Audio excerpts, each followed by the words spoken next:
而家咧喺市村啊，咁今晚呢度會有煙花嘅。咁呢個煙花係咩煙花咧？其實如果大家有睇《香港人漂流記》咧，就會記得啦。我同黃怡興咧就睇咗個煙花嘅。咁嗰個咧係江湖村煙花 ，which is 咧其實喺對面。冇 call 啲時用嚟到㗎喎我。咁其實咧就係喺對面睇嘅。咁咧我對面睇咗2次㗎啦。咁今次第一次嚟市村睇，咁佢哋啲人話咧市村會少人啲，同埋個景會靚啲，仲可以睇到 Sky Tree 啊。咁好期待，等陣睇啊！好啦。等天黑啦！煙花前咧睇一睇日落都唔錯噶。我哋 zoom 遠啲去睇呢個 Sky Tree 啊，正啊！呢個就係我今晚嘅位啦。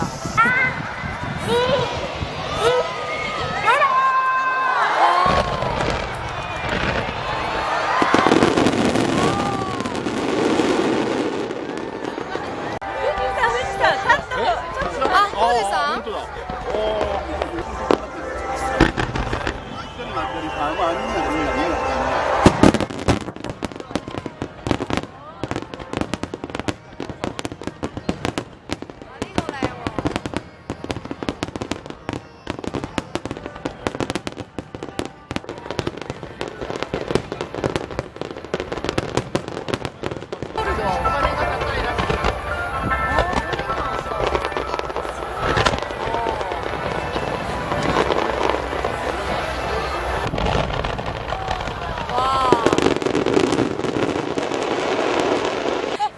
睇完啦，咁但係咧睇到成面灰啊！呢度咧唔知係咪太近啦，定係太大風啦？跟住咧，我第一次咧，佢除咗煙花灰之外咧，仲有煙花皮啊，好搞笑咯！